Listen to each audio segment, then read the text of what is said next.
First and foremost, let me express my profound gratitude to you and very many well-meaning Nigerians who have, over the last couple of days, been sending me congratulatory messages on the occasion of my 70th birthday. The truth of the matter is that nobody gave me a chance in my early years that I could live up to 70. I also did not believe I would live up to this age. Because my early years were very turbulent. I was very sickly, and quite a lot of things came up, right from the fact that I was not able to talk in my very early years. But that also helped my reading abilities and so on, because I could only, in most cases, read and write what I needed to put across. But after going through the University Teaching Hospital, Ibadan, at that time, and all the treatments that I got, I started talking, although with a lot of difficulties and challenges, and that affected my singing ability, my chord, over the years and so on. But soon after I got out of that, I became again terribly sick.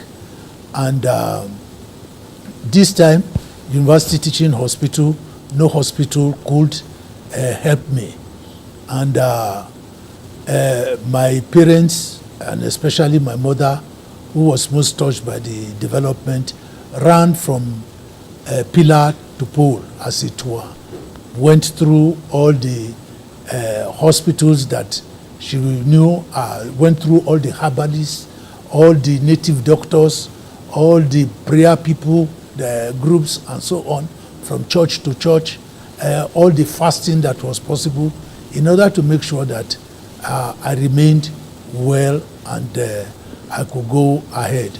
No little role did my father also play in ensuring that I survived, made all the sacrifices, but the ailment could not be properly diagnosed in any hospital, and there was no native medicine that appeared to have been possible at that time to deal with the ailment. It was not until 1965 or 1966, thereabouts, that I had the opportunity to, I was taken by my parents from Benin City to Agenegude, and from Agenegude we went on a boat across to a place that on the river Niger was called Usunene. And we walked almost 2 kilometers from the bank of the river inwards. And the members of my family were taken along to come, and that was about the last hope of my father and my mother, that I was going to get any type of reprieve if it was possible. But everybody had almost given up totally on me at that time. And by the time I got across to the place, Osunene, I just sincerely didn't even know where I was and how we got there, except for the fact that we traveled by boat. And there, I think we were almost about 10, 11, my father, my mother, my grandmother, my stepmothers, my father's sisters, and my elder brother's wife, and so on. We all went there. And there it was, behold, after my father had consulted, and whether the herbalist or whoever he was at that time, what he could be described of, said, well, coincidentally, he's very sure that the people that were here could assist in getting this boy well. And that it is not, there is nothing great about it. If you are sure that you are able, that you are desirous, as my mother, did you give this your son to anybody as sacrifice here on earth or in any mystic or far away this thing? Have you given him any medication that is going to, that has made him so sick that everybody is anxious? Well, they asked everybody around and so on. And after that, they gave, he brought, said, well, this is pot of water. You, the sick boy, take this cup of water, drink it, and ask every other person to say, okay, this is the cup of water, you take it. If you say your heart is clean, you say you are not responsible this thing, ask your God to help you. And I took the water and so on, and coincidentally, I started vomiting, and gradually the heavy congestion that I had in my abdomen and in my body and so on, I kept on vomiting. But in between the period, some people said they were responsible for the level of ailment. Oh, they confessed. They confessed. And some of them are still alive today. Those that witnessed the story and witnessed this thing, they are still alive. So, in that way and manner, that was about the time I got back to school properly, that I was able to focus and concentrate. And from there onwards, I think the sky was the limit. I was 25 when I got PhD. So I wanted to have my DSc and get... But you eventually got a DSc. I got a DSc. Yeah. But you know, it was not at that age of 28. Yeah. But what Chief Olusegun Obasanjo enabled me and prepared me to be was to become a millionaire at the age of before that 27 and not a professor. So, and that is how my fortunes in life turned around. Miraculous. Just that snap movement and decision of President Olusegun Obasanjo. So let's go back to when you got back to Nigeria. When, you know, after the query from... Yes, I got back to Nigeria by the query from Nigerian Post Authority. General, now it was later General, he was Brigadier at that time. Shehu Musa Yaradua, as Chief of Staff Supreme Headquarters, said I should not mind them. I should go to the Civil Service Commission. So Civil Service Commission interviewed me and so on. And I entered, they looked at what I was getting in Poland at that time, plus the experience. And, you know, that was soon after there was heavy purge in the service. So the experienced hands who experienced in the public service at that time had been retired for one reason or the other by the Obasanjo, by the Murtala Obasanjo administration. Yes. So there were a lot of vacancies. We had not recovered yet exactly from the Nigerian Civil War. And here it was that we had easy and faster and better conditions of service and that one. And acceleration. So, acceleration. Yeah. So after I left there and so on, I had to come back again after an incident in the Federal Ministry of Transport. I came back now to Nigerian Post Authority. All them, Amu and the rest of them were assistant general managers when Alhaji Bamanga took. So that is the story. How was your tutelage with Alhaji Bamanga Tukur? You see him as a godfather of sorts? No, it's not my godfather, it's my father. It's your father. Okay, it's not my godfather. You also served him as chief of staff when he was governor of Gongola State. Let me say that my path crossed with Alhaji Bamanga Tukur from about the age after West African School certificate.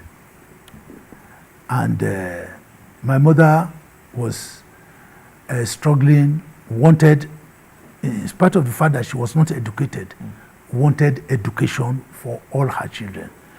She had 13 of us. I was the only male child surviving at that time. She had had a male child who died at an early age. So at about 2 or so. And we were now contracted to about 7. And out of the 7 of us, there's none of us that does not have university education. Wow. That was our passion for education and our appreciation for the significance and importance of education. So in the quest that I get stabilized, she came in and walked straight to Alhaji Bamanga Tukur. Waited one Mr. Wilson, who was Secretary of the Statutory Corporation Service Commission at that time, who was a very close friend of Alhaji Bamanga Tukur, was also an in-law to my mother's younger brother. Okay. That's my uncle. So he said, no, Mama, I will take you. Just come along. I will take you to Bamanga. So we met Bamanga, and from there I was incorporated into the family. So it's about, even Awal was just a toddler at that time. So I became almost the first child of Alhaji Bamanga Tukur. And I grew up all through that time, all through my life successes. I went to Poland, came back. He made life comfortable for me, gave life a meaning in my life. I'm highly, highly indebted to him. When I came from the Federal Ministry of Transport to Nigerian Ports Authority, about 6 months before he left Nigerian Ports Authority on retirement, well, he told me that he was going he wants to go to Gongola to run for governor. At that time, there was a lot of hostility. There was a lot of, towards the Fulani, the type of noise you hear around today that they don't want a Fulani man at that one. In Gongola at that time, and a Muslim, there were Christians at that one, almost about 300 tribes, and people speaking different languages. So there was the gang up against Fulanis. So what you are seeing at the national level today is not new. But he was determined to succeed. He prepared himself for it. He sent me to University of Pittsburgh to go and do first a course in election management, in election planning. And so you can see the scientific approach. He wanted something scientific to be brought into his campaign. So I went, I came back, I planned the campaign with him. I said, if you are leaving the service, what am I doing in the service?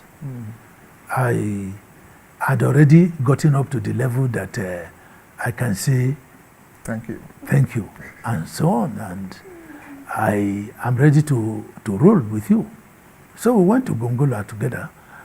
We started from my traveling to Yola back and forth, and that one until I came, I settled down in Yola, sat down in Yola, and started executing the structures and the strategies to be able to win.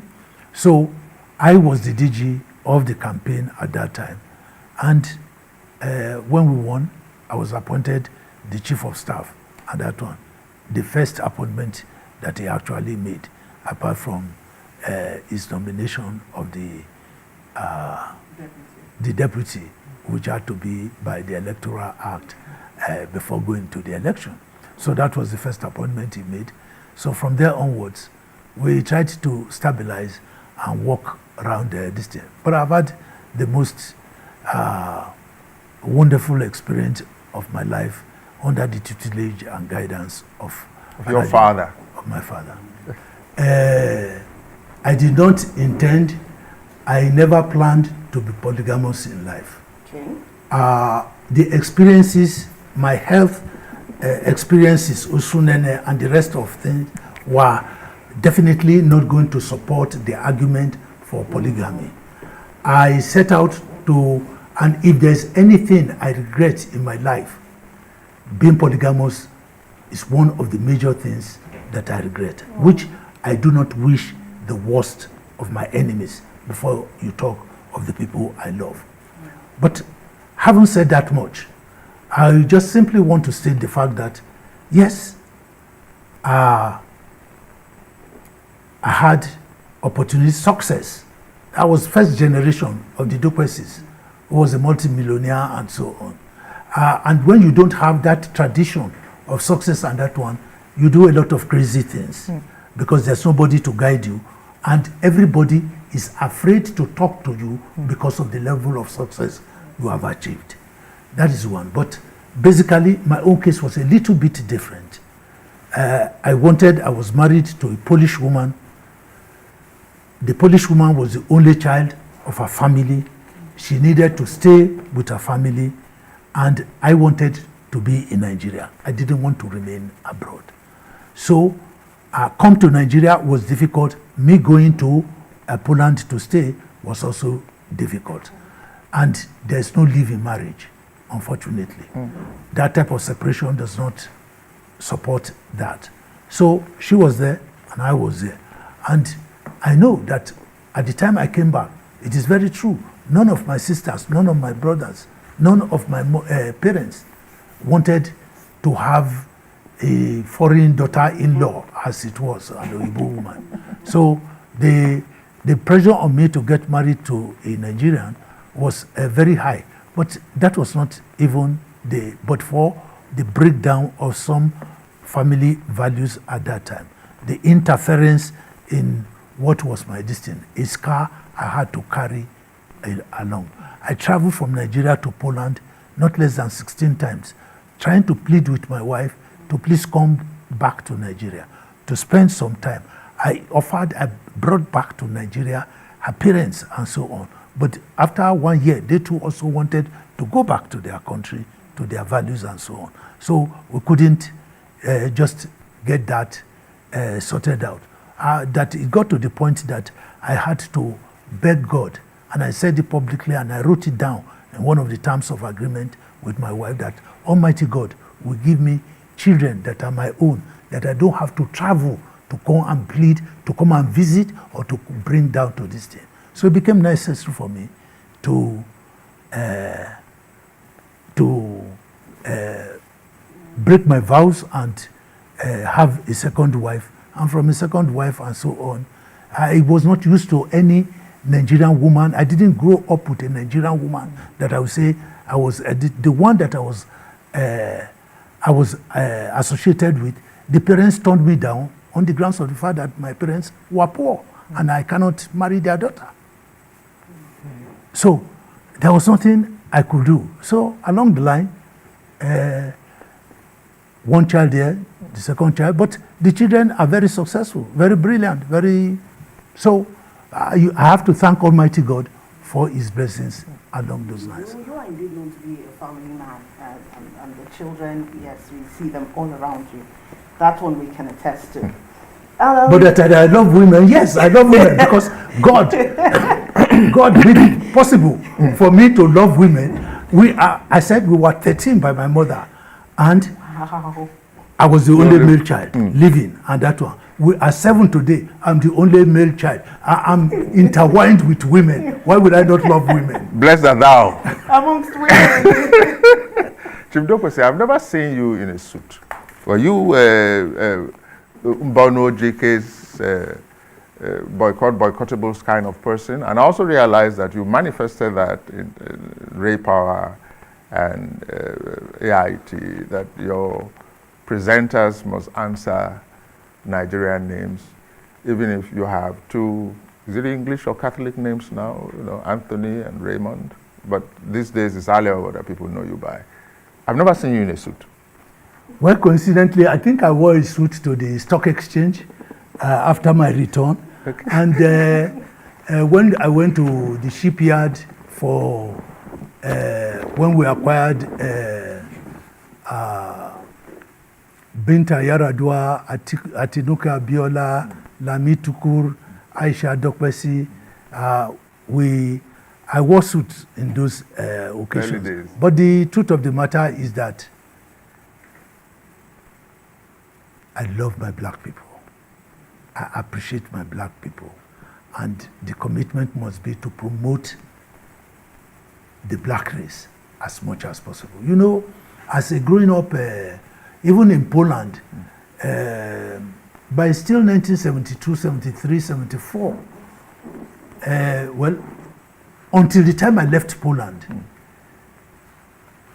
there were a lot of negative stories about black people.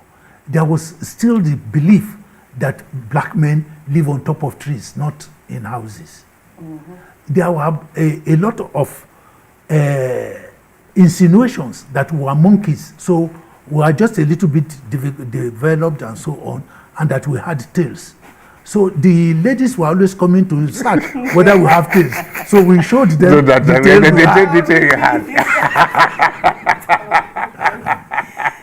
Another love that you have is for music. And in fact, it's from what you just told us, it's your love of music that led to the creation of Ray Power, because you heard music clearly and your love of music and its promotion. Let's talk about that side of you. Well, let me say that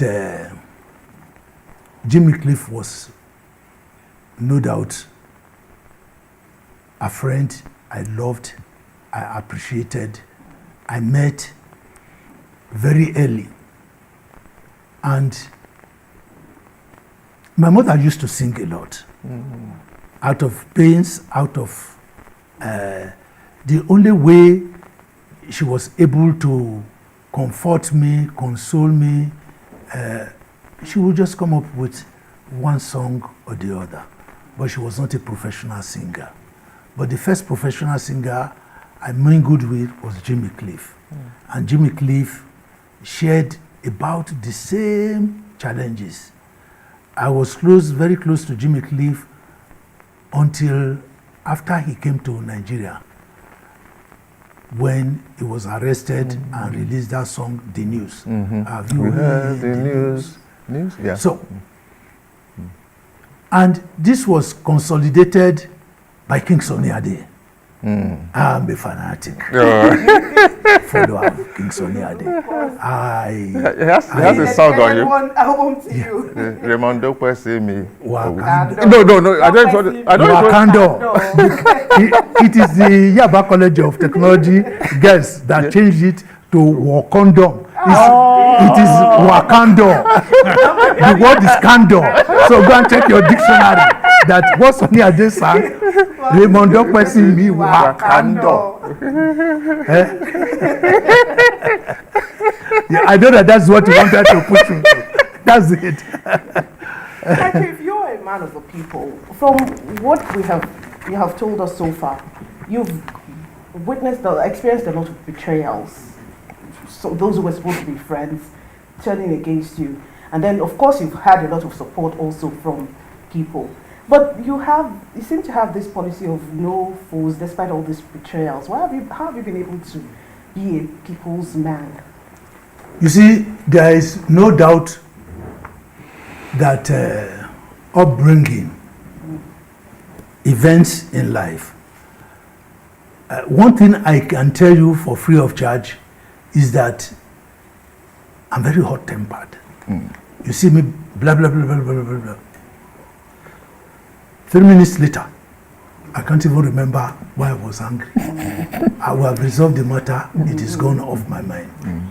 I always guide myself by saying that I say the Lord's Prayer every day, every morning, every afternoon, and every evening, where I say, forgive us our trespasses as we forgive those who trespass against us. Therefore, I have no right, if I'm expecting God to forgive me my own trespasses, not to forgive people. So I don't have any permanent enemy. I don't have any permanent offenses.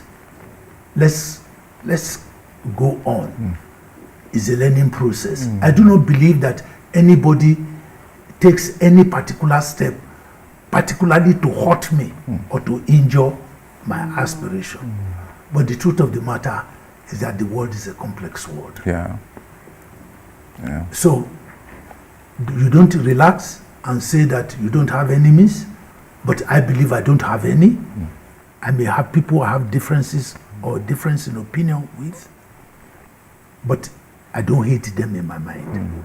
I will never hurt a fly. I will never injure anybody. And that people injure me and deal with me and so on. I pray also all the time that may God Almighty forgive them and grant them that peace of mind to be able to understand where I'm coming from. You are Catholic. Yes. But I also noticed that during the Ramadan, the month of Ramadan, you also embark on fasting sometimes. You know, my mother, with her northern background and northern values, was a Muslim until the later part of her life when she converted to Christianity. So, fasting, and I have every reason to be grateful to God. The journey, my journey through life has been so daunting, so painful, so engulfing that I cannot do without thanking God. So whatever I need to do, I endeavor to do it. I pray, I fast, I do the Christian fasting, I do the Islamic fasting, and on myself, I impose on myself at least another 90 days fasting in every year. Now let's talk about your motivation for philanthropy. You are a giving person. Let's even about your, when we look at the CSR, the people of Alagbado would never forget you. I know what Alagbado used to be like in those days when we used to go there. Even people of Paduma Hill here in Abuja. What is the motivation for you to give back? You see, if you grew up in poverty, if you grew up not believing that it was possible for you to attain certain levels because of the challenges that were stark challenges before you, and you see any child, what I don't play with, and my weakest point is a child wanting to go to school and not having money. I can take off my dress to pay for such a child to go to school because I know the pains I went through until Alhaji Bamanga Tukur came to my salvation and my hope and gave me hope. So if you find children out of their distance, there's no way you won't be touched. If you find a woman that is struggling to carry a child, there's no way you won't be touched. So I don't have 10 heads. I only have this one. I don't have 4 legs. I only have 2. So I can't say that it's my entitlement. It's just a privilege that I got to where I got to. And if there's anything I can do to uplift others, to wipe the tears of others, to be the handkerchief of all others, I'm very glad and happy to be able to do that. You were part of the 2014 conference. Yeah. And I know that it appears you were quite passionate about the adoption of that report that you were all a part of. Against the backdrop of goings on now, what would you really recommend concerning the 2014 confab and the future of the politics of Nigeria? Well, most of the contemporary problems we have in Nigeria today, possible solution to them are contained in that 2014 report. But there are also aspects which we all agreed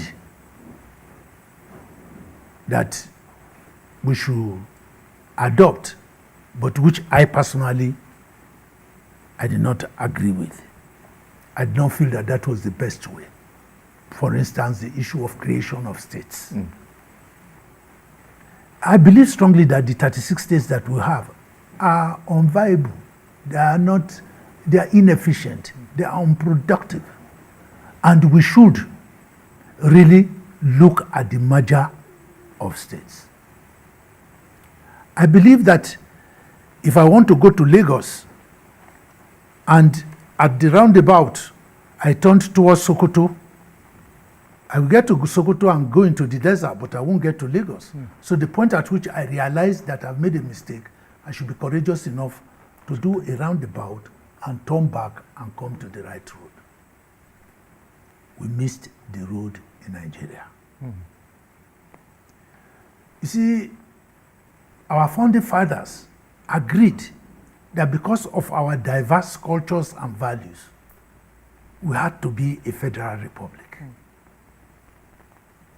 So, what does it entail?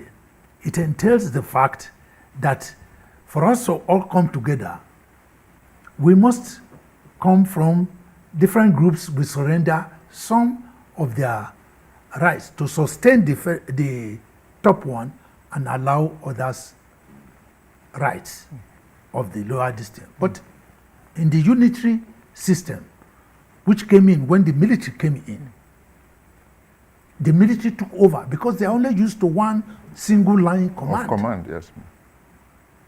And nobody has every effort to get to say this unitary system is not working. Let us go back to the federal system, which our founding fathers agreed upon, which brought about the development, the cocoa house you have, which is now dilapidated, but is still existing. All the universities that you have, all WMBS, WNTV, all of them that are on, we should go back to it. Let each part of the country develop at its own pace. Let us cut down the big waste at the federal level. Let's find more money for development. There are minerals in every part of this country. It's a very blessed country. But everybody wants to take oil and people have become trillionaires on crude oil, just on the basis of the fact that, and the people that are producing from their area, unfortunately, with the mentality of we are the owners, get nothing from that, and they are oppressed. And so, in the 1963 Constitution, the 1960 Constitution, the founding fathers agreed that, look, if there is a mineral that is found in your place, like gold in Zamfara, like columbite in other parts of with all the solid minerals available, if we tap into them, Nigeria will have a diversified base. Can you imagine what will happen if, during the Nigerian Civil War, for instance, Biafra was not importing armored cars and so on. They were manufacturing them. If those scientists at that time in Biafra were encouraged properly, would we not have become this thing? No. Can you imagine that what we do up till today is that Biafra didn't import any gram of refined petroleum products. They refined it themselves. If that technology had been developed and sustained and funded by the federal government, what would we have had today? We wouldn't have had to be all this issue of the subsidy, no subsidy, and cheating of government wouldn't have been there. We would have had this thing. But up to today, what happens? If anybody is coming up with a refinery and a small refinery, you go and attack. You say it's illegal, this thing. They are locked up and they are destroyed. You are not allowing the imagination and the potentials of people to be developed to a level that is the same thing in all fields, both medicine and so I think that as much as possible we need to devolve powers. Everything must not be about Abuja, about the central government, a very powerful president. No, let the states have resources. Let the local government areas be independent, but not funded by the federal government. Let them be funded by the states where they decide to be. The number of local governments you want to create, like Bola Tinubu wanted to create 57 in Lagos. Fine, that is his business. Let the legislature there agree. That's what they want. They are not coming to the federal government to take the money. They should fund it by themselves. And whatever development they want, they should pay only. So the 1960 and 63 Constitution said 50% of whatever you generate belongs to remains with you. Out of that remaining 50%, 30% is shared on equal basis across the country, which you will still get some share. 20% of it will go to the federal government for this thing. But now that 20% that was supposed to be federal government was now increased to 57%, to 60%, because we were prosecuting a war. But we finished the war in 1970. We finished the war in 1970. Look, 10 years in the war ended in 1970. By 1979, you had President Shehu Shagari contesting for president. What did he do? He chose a vice president from the southeast. Because these people understood, that generation understood how we can manage our differences and our diversity. But these people here today, I want Republic of Biafra, I want to do a republic, because of the injustices that are going on. How do you constitute a whole Security Council and the people come from one side of the country? Everybody. And with impunity. There are federal character provisions available in the Constitution. You throw them away. It will not be easy, in my opinion, to change this unless we have somebody we can't go to war. We don't have to go to war. We only need to get somebody who is committed to it and understands the need for the diversity, the respect for the diversity of all parts of Nigeria. And Nigeria will be a better place. We have a lot of potentials. In spite of all the challenges that we have, I strongly believe that Nigeria can still be redeemed and can still flow with milk and honey. Thanks for checking out Symphony on YouTube. Please be sure to subscribe and like our videos for updates.